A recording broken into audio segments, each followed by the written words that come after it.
ዛሬ ምንድነው የምናየው? ሙሉ የኤግዘነስ ሜታ ትሬደር 5 ቱቶሪያልን በአንድሮይድ ስልካችን እናያለን።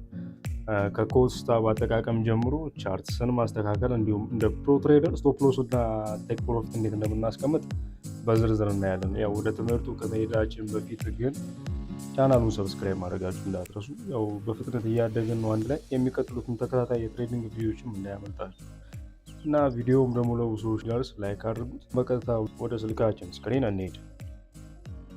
ዌልካም ቱ አናዘር ኤግዘነስ ቱቶሪያል ቪዲዮ። በአንድሮይድ ስልካችን በሜታ ትሬደር 5 ትሬድ ለማድረግ የሚያስፈልጉን ማቴሪያሎች እናያለን፣ እንዴት ትሬድ እንደምናደርግ። መጀመሪያ ላይ አፕሊኬሽኑ ስንከፍት በራሱ ከሚመጣ ከኮስታብ እንጀምር። ያው ይህ ገጽ ትሬድ የምናደርግባቸውን ኢንስትሩመንቶችን በዝርዝር ያሳየናል። ተጨማሪ ለመጨመር ስንፈልግ ደግሞ የፕላስ አይኮኗን በመንካት የኢንስትሩመንት ግሩፖችን ማየት እንችላለን። ትሬድ ማድረግ የምንፈልጋቸውን መርጠን ወደ ኮስታብ መጨመር እንችላለን። ዝርዝሩ ለመቀነስ ደግሞ ስንፈልግ የፔንስል አይከን በመንካት እዚያም የቢን አይከንን በመጫን ማጥፋት የምንፈልገውን መምረጥ እንችላለን። እንዲሁም የኢንስትሩመንቶቻችንን ቅደም ተከተል ለመቀየር ደግሞ ጫን ብለን ይዘነው ወደ ላይ ወይም ወደ ታች ማንቀሳቀስ እንችላለን ማለት ነው። የአንዱን ኢንስትሩመንትን ስንጫን እነዚህ አማራጮች ይመጡልናል። ለምሳሌ ኒው ኦርደር፣ አዲስ የትሬድ መስመር ወይም ትሬድ ፖዚሽን ለመክፈት ስንፈልግ ማለት ነው።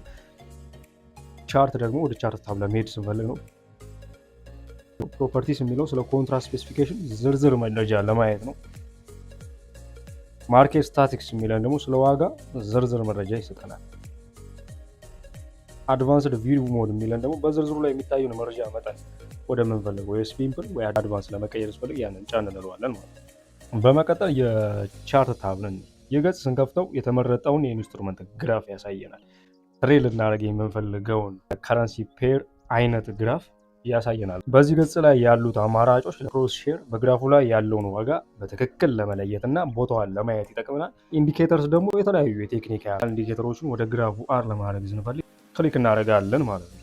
ሌላ ደግሞ ሲምቦል ነው። ሲምቦል የሚታየውን ኢንስትሩመንት ለመቀየር ስንፈልግ ነው። ዊንዶው ደግሞ በአንድ ጊዜ ብዙ ኢንስትሩመንቶችን በግራፉ ላይ ለማየት ስንፈልግ ነው።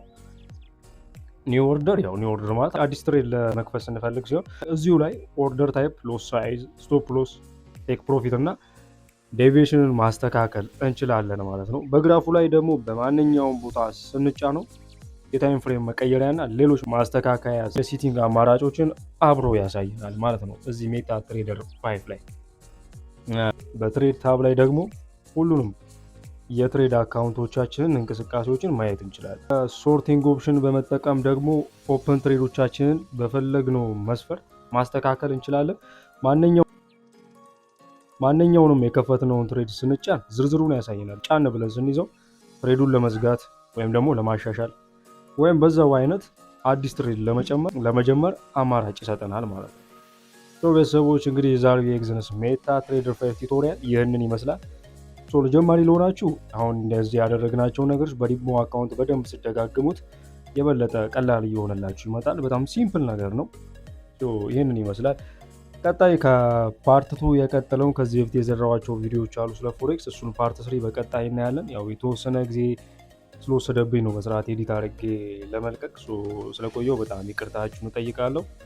ስለዚህ በፓርት 3 እንገናኛለን። እስከዚያው ቸር ሰንብቱልኝ። ቻው።